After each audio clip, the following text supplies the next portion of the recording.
Irvington native Dana Rubin is a consultant focused on women's public speech and voice. She's a speechwriter who's written for many influential women, including Westchester native Martha Stewart.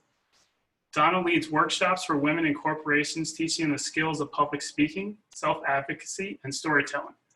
Also, Dana has created a remarkable resource, the Speaking While Female Speech Bank is an online archive with nearly 2,000 speeches by women from across time and around the world. I'll let her tell you about in her talk today and about some fascinating Westchester women who've spoken out. Please welcome Dana Rubin. Thank you, Paul, and thank you, Lori. Thank you to the Mamaroneck Library and the Larchmont Library and everybody who's joining us today. Because we can't be together in person, we're here virtually, but it is nice to be connected. Our topic today is women's speech and voice, women's public speech and voice. I've been a speechwriter for a long time and a speech coach, and I lead a workshop, as Paul mentioned, in public speaking oriented to women. It's called the Speak Out Boot Camp. So I pay attention a lot to what women say and to how they say it and to what other people say about women and what they say and how they say it.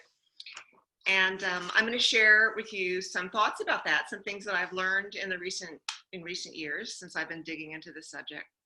And I'm also going to talk about Westchester women who've used their voices to speak out, women that are right in our backyard that you probably never thought about as being a speaker. Some of them you will have heard of, some of them you won't know about, but I'm eager to share them with you and to inspire you about using your own voice and speaking up.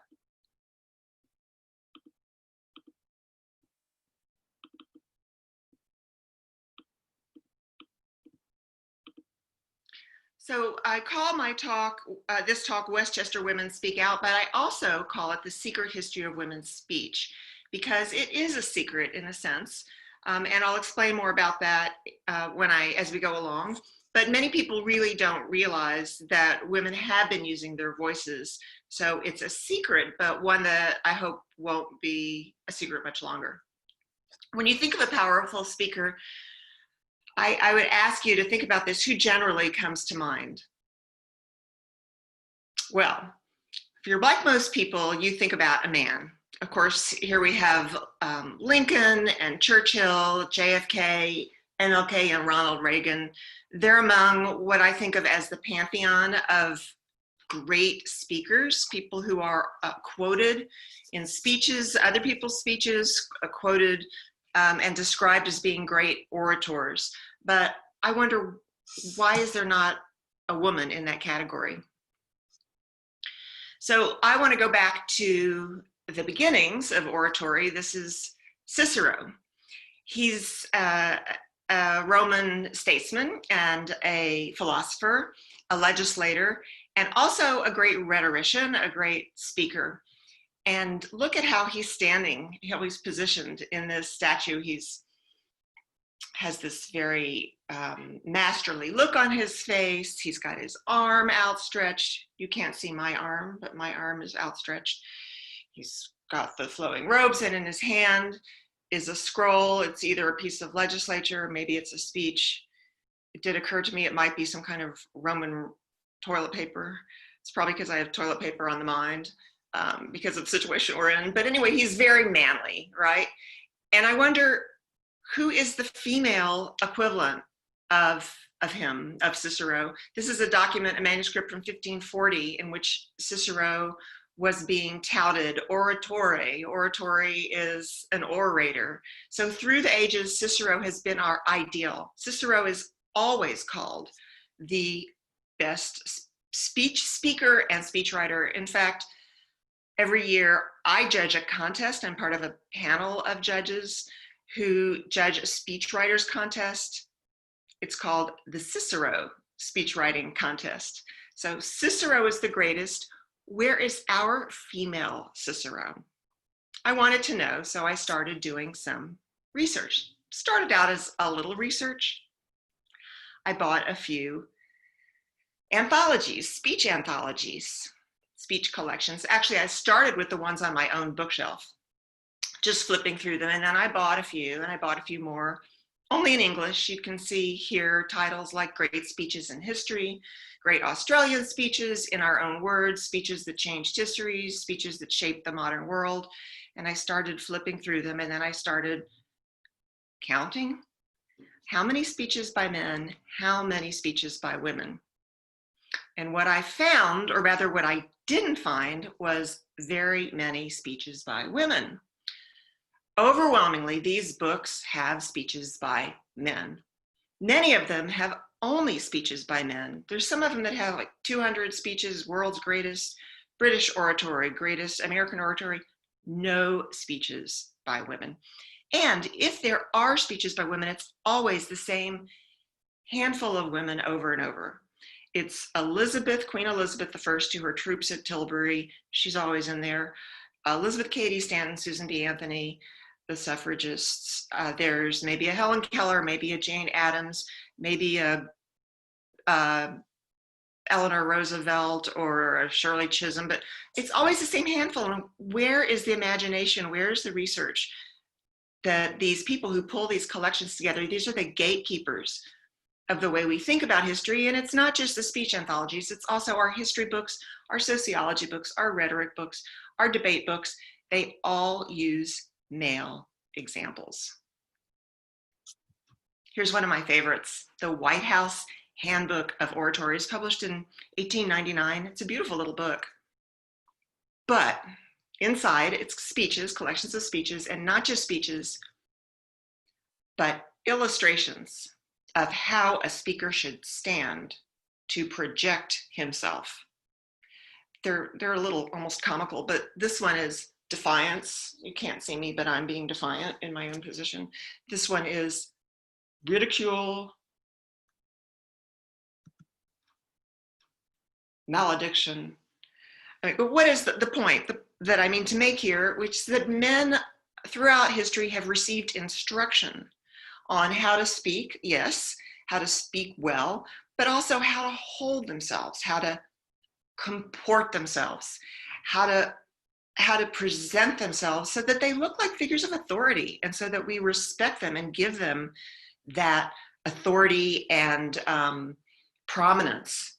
And, you know, it's like, I think of it as sort of like a master narrative. Historians talk about master narrative. Well, this is one that's so deep and so unconscious that we don't even think about it consciously, probably. But when we associate a great speaker, it's a man. Here's another one.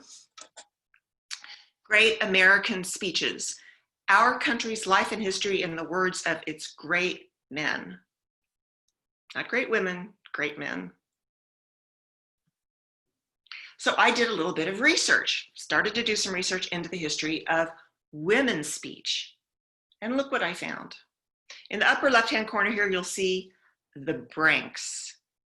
This poor woman is getting branked, or the branks. You'll see she has like a helmet on her head. It's like a chastity belt that was placed around the head of a woman who basically was saying things that were unpopular. Sometimes it was called a scold's bridle or a witch's bridle. We all know that witches were persecuted. There were women who were persecuted for saying the wrong thing, for being accused of having supernatural powers, evil powers. So this poor woman is getting branked. She's pushed up against a wooden post, and there's a chain, so she's chained to that post. And it's a means of torture and humiliation. A woman who said the wrong thing would get a contraption put over her head. She was either paraded around in public or stuck onto a wooden post and humiliated. Yeah, these are branking torture instruments. You see the one on the left has a little bit. That's a bit that would dig into the woman's tongue. So she literally couldn't speak. These are awful. These are actual devices. These are illustrations in a pamphlet that I purchased, but the devices are in museums in the north of England. I should say that branking was used in Scotland and in northern England, starting in the 17th century and then on into the 18th century, and even more recent. And it was brought into the New World in New England and some other places, and sometimes used against men too. Don't get me wrong, it wasn't just exclusively for women, but when they call it a scold's guard, you know the scold was almost certainly a woman. Men aren't scolds. There's another one. So I'm also a big postcard collector. I've been collecting since I was a child, and I have some of these postcards that are deeply misogynistic. And it looks like this one came right out of breaking school. You've got a wife that nags, get one of these patent gags. These were postcards that were published around the turn of the century, around 1900 or so, right about the time when women were about to get the vote. Women were making a lot of noise. They were very militant. And these postcards were published that really made fun of torturing women. It made light of humiliating and torturing women. They're awful. I'm just going to show you a few of them. There's a bunch of them that you can Google them, or actually I've written about them in articles. Wish I could tell you. No. This woman has a snake coming out of her mouth. Many of these are located in the amazing collection of the Glasgow Women's Library in Scotland. Peace at last. Look at this poor woman's tongue. The phrase peace at last was associated, of course, with the Armistice Agreement in the end of World War I, the agreement between the Germans and the Allies. But it has a double meaning, right? Peace at last. Peace at last, meaning a woman's going to shut up. We'll have peace when the woman shuts up. Poor woman, she's crying. And here's one of my favorites. I'd rather kiss her than hear her talk. Votes for women. Of course, this is infantilizing, right? It's disgusting. Last one, more recent. This is from the Calvin Company. They were based in Kansas City, Missouri. They were a company that made industrials, advertising films, videos for companies. They were called industrials. The trouble with women, they have mouths. Women have mouths. Well, I found all this really, really repugnant. So what I decided to do was create a website for women's speeches, a collection of women's speeches, and it's called the Speaking Well Female Speech Bank. And I loaded some speeches on, I loaded some more speeches on, and eventually I have almost 2,000 speeches, as Paul said, of women from all walks of life, women across history and from across history and around the world, representing every point of view. It's by no means my intention to represent women's points of views that I agree with. My intention is to represent points of view from across the spectrum, every possible spectrum. Okay, now we're going to talk about some Westchester women who use their voices to speak out. And the first one is the incredible Deborah Sampson Gannett. She's really a woman who was quite obscure. In recent years, she's gotten a little more well-known because, of course, women's history is being reinvestigated and people are writing about them, but she was virtually an unknown in history, and she really was quite a remarkable woman.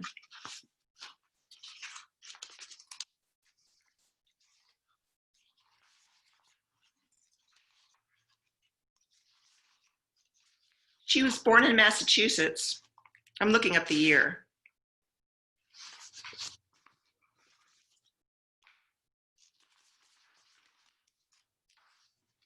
1760. She was born in Massachusetts. Quite an impoverished family, a poor family. And she was actually an indentured servant to another family for a while because her mother didn't have enough money to take care of him. The father had disappeared or gone away. And she was very restless, and she had quite an unusual spirit. And when she was 18, she bound up her chest to look like a man, and she went on the road for a year, and she just traveled around and worked and had odd jobs. And this was really quite unusual for her day. And because women didn't travel alone, right? And travel was very difficult in those times. You had to go on wagons along rutted roads. There were no throughways or highways. Anyway, so she had an adventurous spirit. And when she came back from that trip, the Revolutionary War was ongoing, and the American Army was calling for recruits. So she had just traveled and pretended she was a man, and she decided that's what she was going to do again. I love this picture of her. So what does she do? She goes down to the local recruitment office and she signs up and dresses as a man and signs up, and of course she's discovered right away and kicked out. But then she persists. She goes back again to another recruitment office. It's the 4th Massachusetts Regiment, and she signs up, and this time she succeeds. And this is the name she uses. This is her alias, Robert Shirtliff. So she joins the Army, and she does everything that a new recruit would do in the Army, in the Continental Army. She goes on drills, she probably digs some ditches, she learns to fire her musket, and she's involved in some skirmishes in the war. We don't have really good hard data on what she did during the war. In fact, all the details of her life are pretty murky, and there's a lot of contradictory information. But one of the reasons, the heartbreaking reasons that we don't know, is because she kept a diary of her war experiences. And then one time she was crossing a river and it was in a trunk, and the boat sank and the trunk was lost in the water. So we lost her war diary, which is really a great loss, because it would be fascinating to know all these details, and she never wrote them down anywhere else. But in any case, we know that she was involved in some skirmishes, including right here in Westchester County. Now, Westchester County was right in the middle between the Continental and the British Army, so there were skirmishes all over. It is said that she was involved in the Battle of Tarrytown.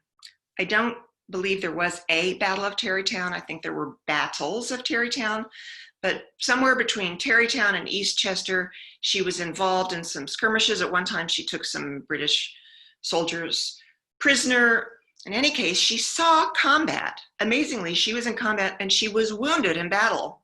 She was wounded in battle. She got a laceration on her head, and she got 2 musket shots to her leg and had these pistol balls embedded in her leg. And one of them, she pulls out herself. She manages to extricate it, and the other stayed in her leg the rest of her life, because she did not want to get medical care, because she figured as soon as she went to a doctor, she would be found out as a woman and kicked out of the Army. Well, of course, that is what happened. She did get involved in another skirmish and ended up in a hospital near Philadelphia. And the doctor right away figured out she was a woman, and she got a discharge. He didn't turn her in. She was honorably discharged, but that was the end of her combat experience and wartime experience. But for me, the story is just beginning. She goes home to Sharon, Massachusetts. She gets married, and she has 3 kids, and she becomes a farm wife. But she also meets this man named Horace Mann. He was a publisher, and he was quite a wily person. He knew a lot about PR, obviously, and he persuaded her, he packaged her, he persuaded her to write her memoirs. And I think he helped her write them. Maybe they were ghostwritten, but she did publish her memoirs, The Female Review or Memoirs of an American Young Lady. Citizen of Massachusetts. He was in Dedham, Massachusetts. So this is her memoir she published. I don't believe she made a lot of money on it, but in any case, then he persuaded her to do something even more amazing, which is go on the road and speak. So she did. In 1802, she goes to Massachusetts, to Boston, and this is the broadside promoting her speech. An address delivered with applause at the Federal State Theater in Boston 4 successive nights of the different plays beginning March 22nd, 1802. That's the theater, the Boston Theater. It had just been built, then it burned down, then it was built again, and she was there not that long afterwards.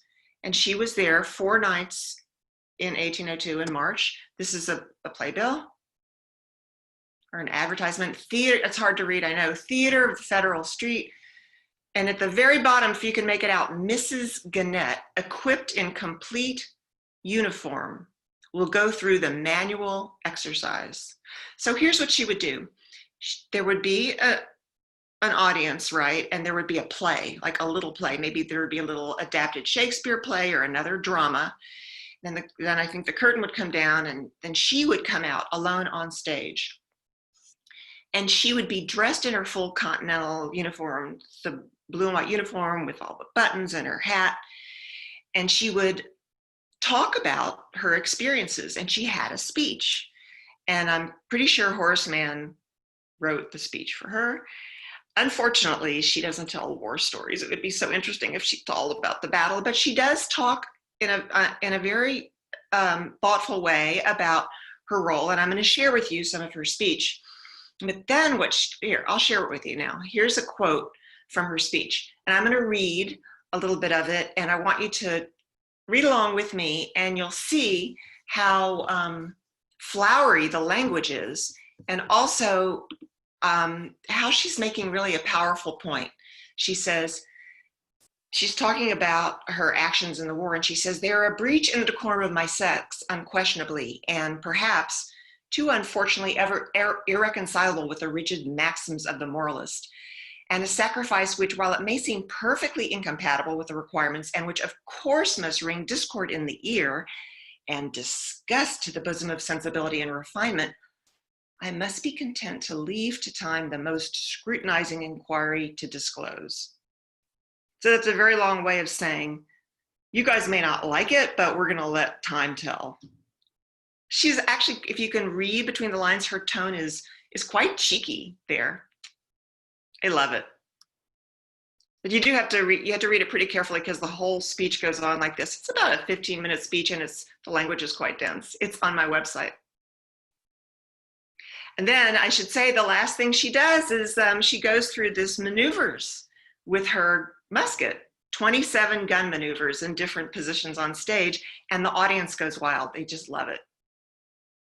She continues on takes her show on the road. She goes to, I think, 20 different cities. She goes to Providence and Northampton and Schenectady and down to New York City. And she is paid for her speeches, making her the first paid American woman speaker, which is fantastic. There were other women who spoke. I have some other examples on my website of American women who spoke in various forums and venues, but she's the first one who was a professional speaker. This is a statue of her at the Sharon Public Library in Sharon, Massachusetts, where she is a local hero. And here's a monument to her. Deborah Sampson Gannett. And of course, I love her because, well, for a variety of reasons, but because she was a speaker, and you will not find her speeches in any of those books that I showed you, none of them. It's not as though it was completely unknown that she gave this speech. It's just that no one bothered to find them or think that it was important enough to include.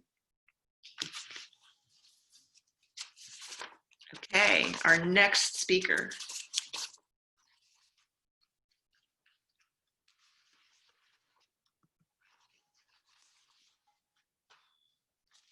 Carrie Chapman Catt. Carrie Chapman Catt was one of the leading organizers of the suffrage movement. Now, I always wonder when they use that word organizer, like what does it mean? What's an organizer? Well, an organizer, right, she organizes meetings, she plans, she approves the programs and the literature, but she was so much more than that. She was a master psychologist, because there were so many competing rivalries and different visions of how the suffrage strategy should play out. And she was known for and had a brilliance for having a moderate position and being able to bring different sides together. For example, Elizabeth Cady Stanton was really at heart a radical. She had a very radical vision, as opposed to Susan B. Anthony. And it was very hard. And then there was a big split in the suffrage movement. There were two complete different camps, and who disliked one another and were not working together for the cause. And Carrie Chapman Catt, as an organizer and an inspiring leader, was managed to bring them together. But the other thing that she did that was really remarkable is she used her voice. She used her public speaking skills. Here she is as a young woman. And she was from Indiana. I think she was born in Kansas, but she was raised in, Iowa. She was raised in Iowa, and she went to Iowa State Agricultural College. Now it's Iowa State today. But when she was there, she joined a group for leadership. It was a leadership, students organization, but they had this crazy rule that women couldn't speak. And she thought that was wrong. And she protested against it and spoke out in a meeting, which prompted a discussion about whether women should be allowed to speak, which ended up in granting women the right to speak in this organization. So at a very early age, we can see the signs of what she is going to become and what she would excel at.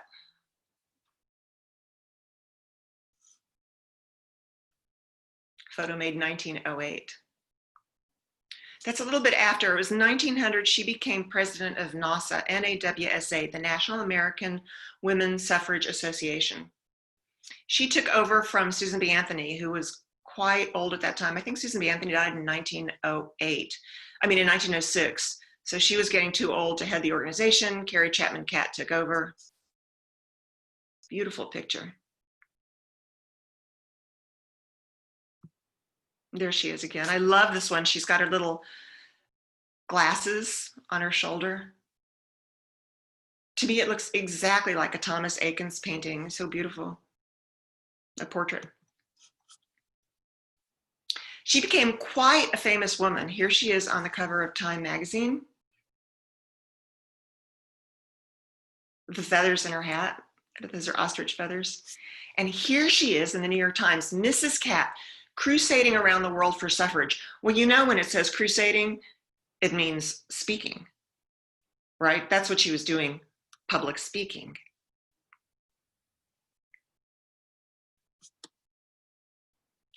Here is her house. She moved to Westchester.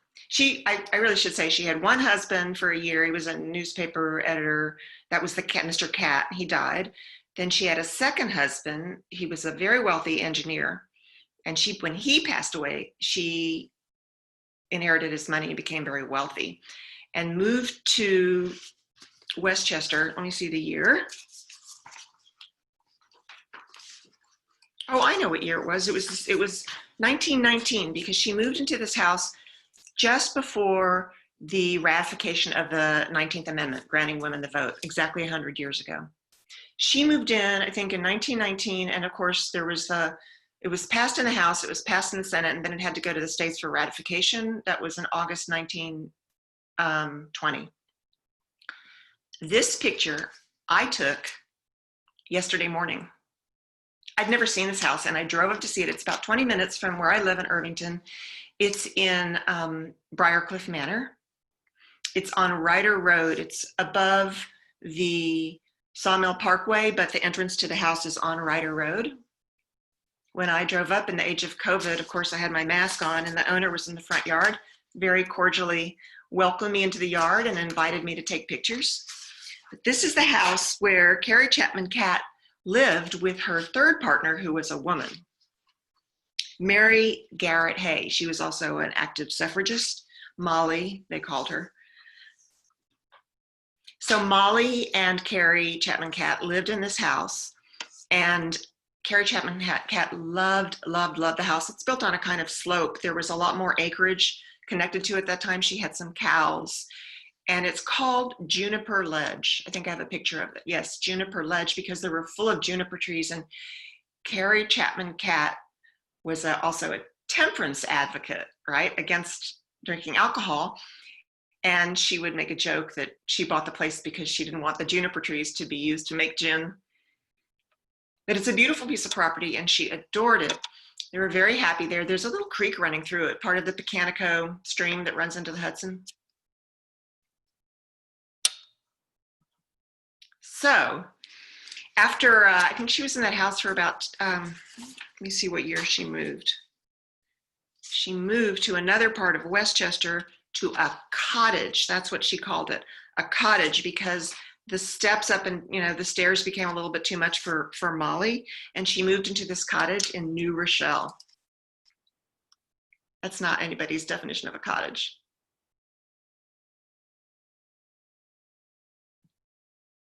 Payne Avenue, 120 Payne Avenue, New Rochelle. Here she is. I love this photo with her suffragist contemporaries.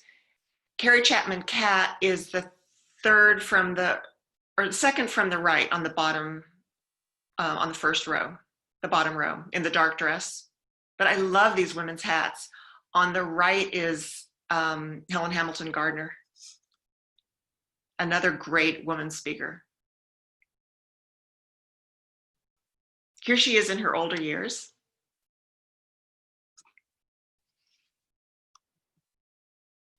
And here she is, another picture in her older years, and here she is when she died of a heart attack. She and Hay are buried in Woodlawn Cemetery in the Bronx. But here's what I have next. I found this online. It's a clip of her speaking, and I'm going to play it for you. Let me make sure. I'm going to play the beginning, and you send me your thumbs up if you can hear it, okay?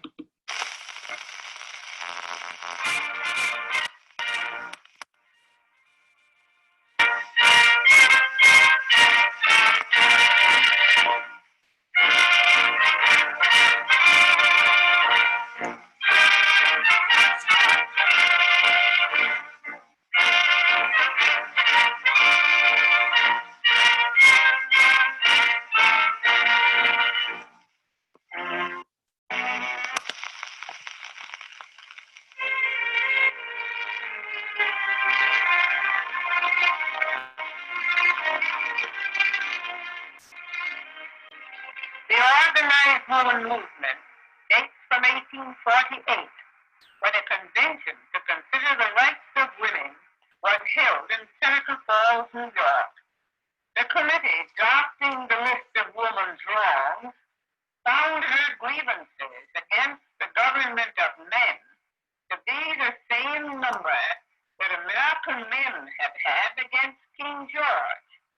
It took George Washington 6 years to rectify men's grievances by war, but it took 72 years to establish women's rights by law. At least 1,000 legal enactments were necessary, and every one was a struggle against ignorant opposition. Women's suffrage is a long story of hard work and heartache, crowned by victory. Hard work and heartache crowned by victory. Okay, moving along. Isadora Duncan. You couldn't have more of a contrast from Carrie Chapman Catt to Isadora Duncan, but she's another outstanding woman in history, and someone, of course, I'm sure you've all heard of, the famous dancer, modern dancer. Beautiful, beautiful woman. She was born and raised in San Francisco, and her family was quite artistic, and she was dancing by the age of 6 and giving dance lessons to her neighbors on the block, as was her sister Elizabeth and her brother Raymond. There were 4 kids, and they were all artistic and into dance. So Isadora Duncan quite early identified herself as someone who was committed to art and beauty. She recognized she was an artist, and of course, what does any young woman do but make her way to New York, right, at that time? And then to Europe. In New York, actually, she joined a troupe, a dance troupe, but she couldn't stand the form of dancing. It was ballet, and they were on point, and they had rigid costumes and all the positions, and she hated it. She just hated it. So she goes to Europe, where she goes to the British Museum, and here's what she sees. These bas-reliefs of Greek dancers.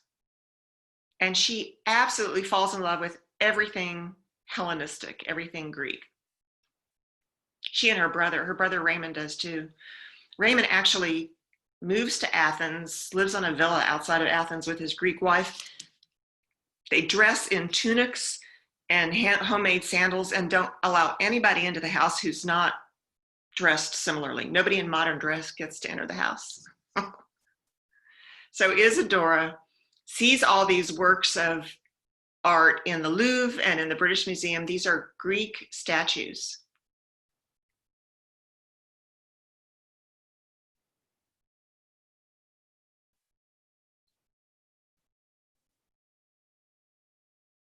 I mean, you can see exactly where the movement comes from.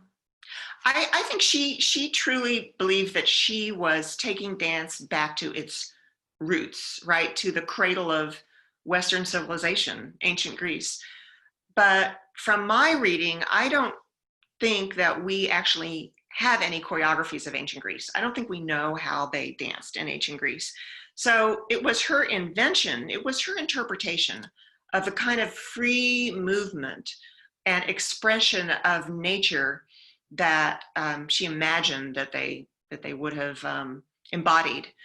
And what was so unusual about Isadora Duncan was that not only did she never choreographed, right? She believed in everything free form and natural, but she also had a philosophy. She believed in, she had certain tenets of her belief. She believed in evolutionary movement. One gesture follows another naturally. And she was against this Cartesian dichotomy between the brain and the body. And she believed the solar plexus was the source of all human power. So she had these beliefs that, I don't want to sound like I think they were kooky. I think she was a bit kooky, but she was an artist. A lot of kooky, eccentric artists changed the world in profound ways. But she was eccentric.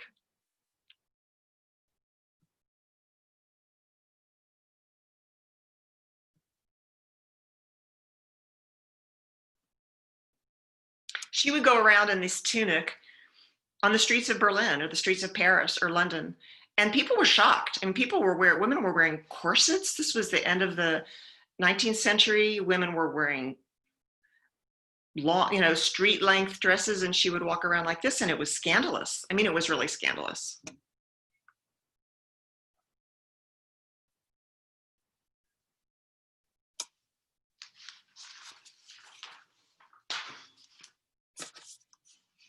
So she's committed to teaching dance, and she has a dance studio in Germany, in Berlin, in a suburb of Berlin, Grunewald. Then she goes to Paris.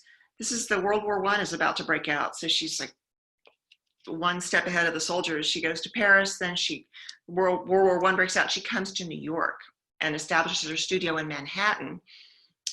And a beautiful picture, huh? And her sister Elizabeth comes, and they bring these 6 little girls that Isadora has adopted, the Isadorables, the Isadorables.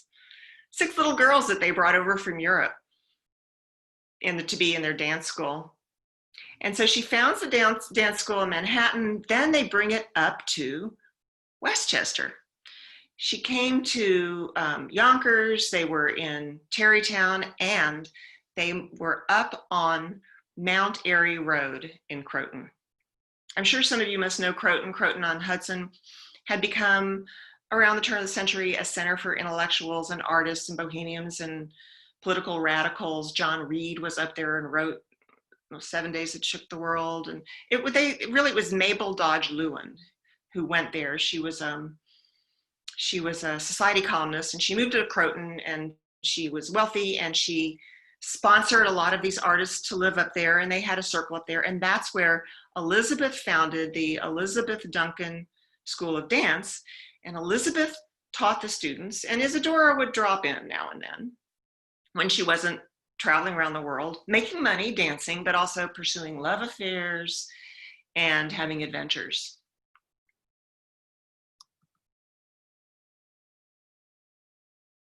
Isadora danced her way across Westchester. I mean, I found references to her dancing at the Vanderlip estate, down in Scarborough on a tabletop at a all-night party for the Argentinian ambassador. She danced at Undermeyer Gardens. Of course, it was in the Undermeyer estate.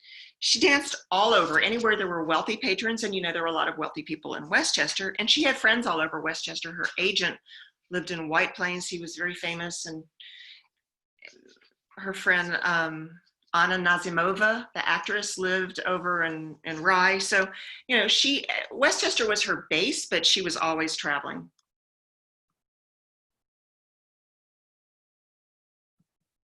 Those are the Isadorable, her students. The students of Isadora Duncan. That is the old cement barn up on Mount Airy, and I've been there quite a few times. You can go by there. It's still standing. It's a local landmark, and that's where Elizabeth would hold recitals, and supposedly she would hold recitals at night with gas lamps, dance recitals with the girls. It's beautiful up there. This is Isadora with her two children, Deirdre and Patrick. She had two beautiful children.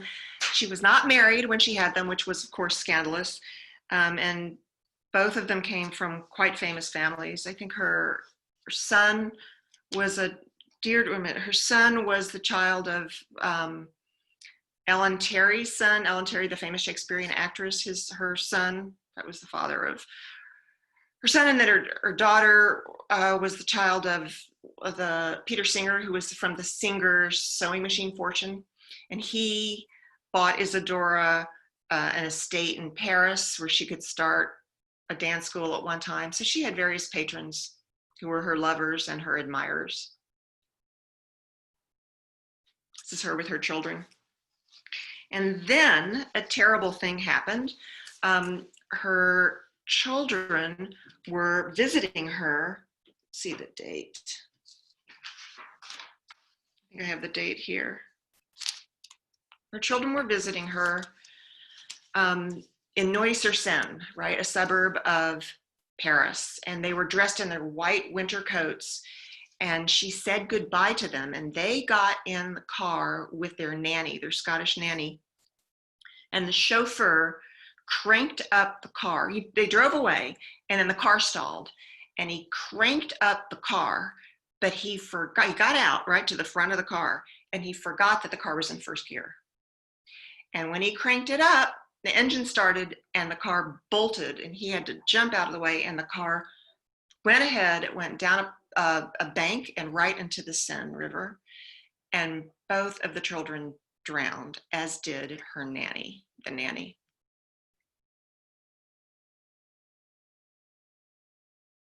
Terrible accident. I mean, really terrible accident. And Isadora was sick. I think for a year she was not functional. She was traveling around Europe with friends who were taking care of her. And then she really did get back. I don't know that she ever recovered, of course, but she got back in the dance world when she was invited to Russia to start a school there. She was in love with the Bolsheviks and the romance of the Russians. So she went off to Moscow and started a school. And that was the beginning of another chapter in her life, because in Russia, she met a poet who was 18 years her junior. Sergei Yesenin was his name, and they fell in love.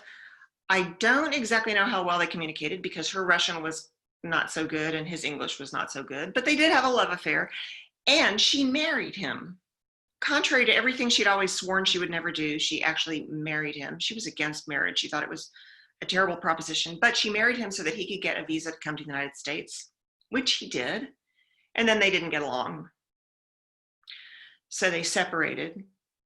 He went back to Russia, and in 1925, he killed himself. He hung himself. So that was another terrible tragedy for Isadora. So why am I talking about Isadora Duncan? Yes, she was a Westchester person. We know that. But this is the car that she was in when she died. I'm talking about her because Isadora Duncan was a speaker. She was a public speaker. Isadora Speaks. I don't know if you can see the cover of this book. It's a book I have in my collection. I have about 5 or 6 speeches by her in my collection. She got up and talked about her philosophy of dance. She spoke to her audiences about what she was doing, And her speeches are beautiful. They're quite poetic, of course, as you would expect. And I admire her for that, and I value that about her. And I have an excerpt from one of her speeches that I want to share with you. She gave this speech in Berlin, at the Press Club in Berlin, and she talks about, it's called The Dancer of the Future. The dancer of the future will be one whose body and soul have so harmoniously come together that the natural language of the soul will have the movement of the body. The dancer will not belong to a nation, but to all humanity. She will dance not in the form of nymph, nor fairy, nor coquette, but in the form of woman in its greatest and purest expression. She will realize the mission of a woman's body and the holiness of all its parts. This speech, turns out, I don't know that, I can't say that it was famous, but in the dance world, it is well known because it's considered a manifesto of modern dance. So thank you, Isadora, for that contribution to the speech world. Now, as I'm sure many of you know, Isadora died tragically. I showed you the car. She was at a party in the south of France, in Nice, visiting her friend, her best friend, Mary Desty, and she was having a romance or a flirtation with this Italian-French driver named Benoit Falchetto. And she had a scarf, a big red scarf that she wore. Mary Desty had given her this scarf as a gift. It was bright red, which she loved. She loved red. It was the color of revolution and love. And she left the party and she said, "Au revoir, mes amis, goodbye, my friends. Je vais à l'amour, I'm going for love." But some other people said that what she really said was, "Je vais à la gloire, I go for the glory." I don't know, whatever she said, she dashed out the door, joined her lover, Benoit Falchetto, in that car. He takes off on and this is Nice, on the famous Promenade des Anglais. They didn't go very far before her scarf got caught in the spokes of the wheel and yanked her out of the car and smashed her up against the wheel and broke her spine in 2 places, and she was dead. Mary Desty runs down into the road, tries to pull her away from the wheel. I mean, it was just horrible, horrible. And a tragic end. I mean, the end of her life was really kind of sad. Anyway, she was traveling around the world, trying to find money to finance her various plans, but nothing was really coming together. I mean, she had really quite a sad life, and she was a brilliant woman. Okay, Isadora Duncan. Next, Amelia Earhart, the great Amelia Earhart, the aviator. As you know, Amelia Earhart broke records with her historic flying. She never went to college. She applied to Columbia, but she dropped out because she had a love of aviation. When she was 10 years old, she'd gone with her father to an airfield, and he had paid, I think he paid $10, and she went up in the air, and her world was never the same. She fell in love with flight and said, "I'm going to be in the air." So she got her pilot's license. She was the, I think it was, she was the 16th person in the United States to get her pilot's license.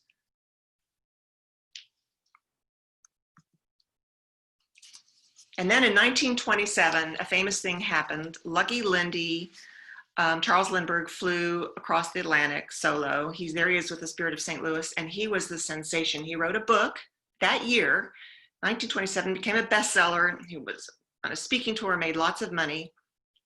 Sure enough, next thing you know, Isadora Duncan gets a phone call from someone who says, "How would you like to fly across the Atlantic?"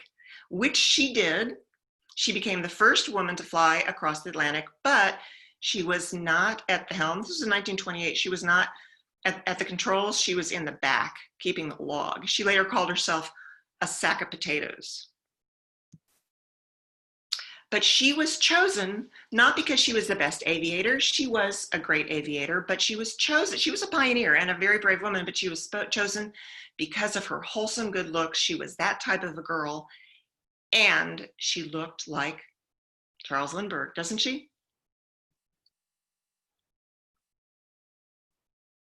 So sure enough, one of her publicists, her publisher, becomes her husband, George Putnam, of the Putnam Publishing House. They marry and she moves with him to Rye. It's actually on the Rye-Harrison border. There she is in the house. And this is funny. This is from the newspaper. Minister of Sweden, former mayor of Rye, welcomed Mrs. Putnam on behalf of the village of Rye, where she was greeted by the mayor. Responding with a brief speech, Mrs. Putnam remarked, "I grow my vegetables in Rye and I eat them in Harrison." The home of her husband is in Harrison and part of the grounds is in Rye. There she is on the left with her husband on the beach at Rye. It looks like Rye Playland. I'm not sure, but it is Rye. And there she is with George, her husband, in Rye. Now, the other thing he does two things for her. He publishes her books and he puts her on speaking tour, and she speaks everywhere. I don't think Amelia Earhart really loved to speak. She was a bit of a wooden speaker. She generally read her speeches, but she did it, and she did it all the time. She spoke everywhere, and what she said was very powerful. Probably no scientific development is more startling than the effect of this new and growing economic independence upon women themselves. When the history of our times is written, it must record as supremely significant the physical, psychic, and social changes women have undergone in these exciting decades. And exemplifies the possible relationship of women and the creations of science. Last excerpt from this speech. For women who work, while still greatly outnumbered, they are finding more and more opportunities for employment in the ranks of this latest transportation medium. May I hope this movement will spread throughout all branches of applied science and industry, and that women may come to share with men the joy of doing. Those can appreciate rewards most who have helped create. So what she's doing is she's talking about the new technology of aviation, and she's telling women, get involved. There's opportunity for you. Get involved. There are jobs. It's exciting. It's adventurous. So it's really a feminist speech in many ways. It is. Aviation. Here are the books she wrote. The fun of it, that was for young girls.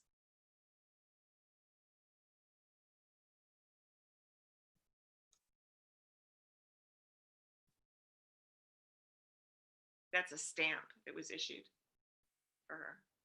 And this is the monument to Amelia Earhart that is in the park, which is next to the Harrison train station. It's in the shape of a propeller.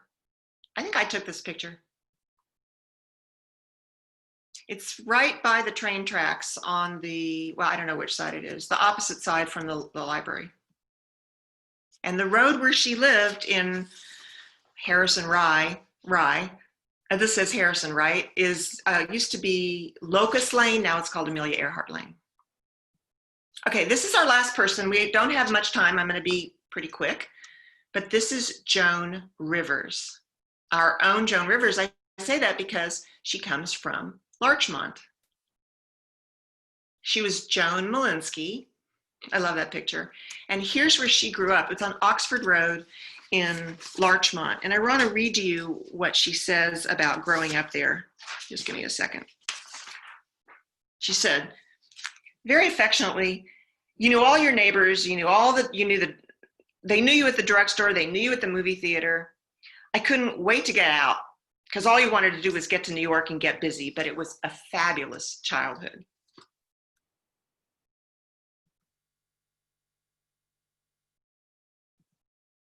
And what's interesting, especially interesting about that, is later she made Larchmont a touchstone of one of her routines. She would talk about being the last girl from Larchmont. You know, Joan Rivers made a thing about being ugly, right? She wasn't attractive. She would put herself down and talk about how hard it was for her to get ahead with men. And she always talked about Larchmont as the place that launched her, but also in a way, she had a very sarcastic approach toward being the last girl from Larchmont. You know, she practiced a kind of humor. It was sort of a bridge between Borscht Belt and modern humor, but she called it, you could call it insult comedy. She would be very insulting. And obviously she was not everybody's taste, but I have a great admiration for her. Here she is with her husband, who Johnny Carson introduced her to. He's Edgar Rosenberg. He was a British producer, and he was her manager. Here's what she said in that, there's a New Yorker piece, a famous New Yorker piece called Last Girl from Larchmont, Last Girl in Larchmont. And let me read you just an excerpt. I'm not Joan Rivers, but I'll do my best. I'm from a little town called Larchmont, where if you're not married and you're a girl and you're over 21, you're better off dead. It's that simple, you know? And I was the last girl in Larchmont. Do you know how that feels? 21, 22, 24. So Joan Rivers had a lot of setbacks in her career. At one point, Johnny Carson wasn't speaking with her. She went off with she went to Fox. Johnny Carson was furious. Then Fox canceled her and fired her and fired her husband as her manager. She lost all of her routines. I mean, her career really took a nosedive. And her agent told her she would never work again. And I have an excerpt that when she actually considered suicide, she was bulimic and depressed, and she thought about killing herself. And then she had a shift. She did come back. She mustered her momentum again, and she turned herself into a speaker about starting over. She would speak on grief to anybody who would pay her, basically. And she gave a talk in White Plains in 1995 at the Crowne Plaza in White Plains. There's a wonderful article in the New York Times about it. And she called it stand-up therapy. And she basically told the audience that whatever had happened to them, that they needed to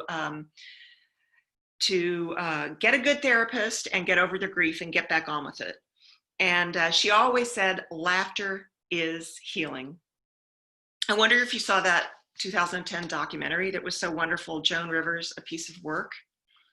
So I want to play you a little piece that's quite unusual. It's a speech. I mean, it's a wonderful speech, but it's not Joan Rivers as you probably ever saw her. It's from 1990 when she won a Daytime Emmy Award.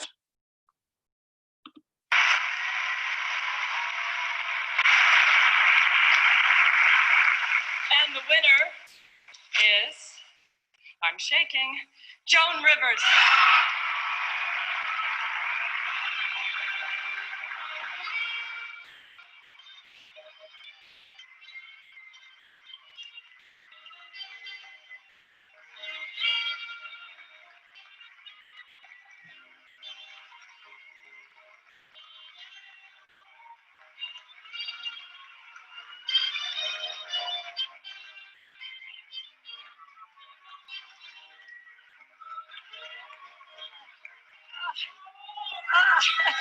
Thank you. I always had a fantasy, you know, as a child that I'd win one of these, and I never thought I'd be the solo when the fantasy came true, but here it is. And I didn't think I was going to win. I'm not being cute. So I have no speech prepared. I have to thank everyone at Tribune. They taught me what it's like to work with honorable, decent people. And no, you don't know. I don't mean it that way. Thank you to Shelley and to Peter Marino and to Don Hacker, to my staff who was incredible. And I don't mean this cute. I mean, working at 5 in the morning happily, to our crew that's wonderful, to Dorothy Melvin, my manager, to Steve Ober, who started the show, to Larry, who has just brought it to what it is today, Larry Ferber. And especially, I know the red light's on, so I have to hurry, to my daughter Melissa, because the last 2 years have been very difficult. 2 years ago, I couldn't get a job in this business. I could not get a job. My income dropped to 1/16 of what it was before I was fired. And people said I wouldn't work again. And my husband, as you know, had a breakdown. It's so sad that he's not here, because it was my husband, Edgar Rosenberg, who always said, you can turn things around. And except for one terrible moment in a hotel in Philadelphia when he forgot that, this is really him, because he was with me from the beginning, and I'm so sorry that he didn't.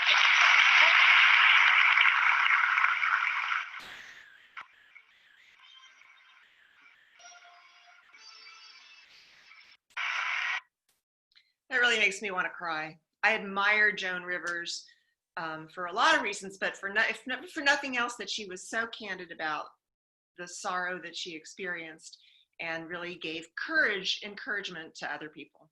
Okay, so I want to wrap things up really quickly. So we've talked about 5 women. I mean, they couldn't have been more different, right? A soldier, a suffragist, a dancer, an aviator, and a stand-up comic. What do they have in common? Well, they have a few things. One is they all faced incredible obstacles to speak because they were a woman. And let me just tell you a few things. Sojourner Truth, the great orator Sojourner Truth, she's a Westchester woman. She lived in Ossining for 2 years. She had the hardest time speaking. People would call her names. One time she was speaking in public and someone yelled out, "Are you a man?" And she ripped open her blouse to show him.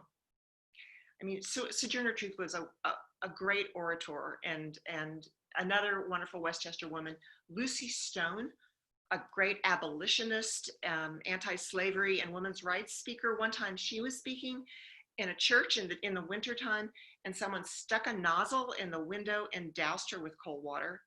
Her daughter wrote in her memoir that Lucy Stone put on a shawl and just kept talking. Inez Milholland, she was a lawyer who led an investigation into abuse of conditions at Sing Sing prison right here in Ossining. And she also had a very hard time. In fact, she collapsed. She gave a suffrage speech and she collapsed in the middle of her speech and died a month later in San Francisco. She became the martyr of the suffragist cause.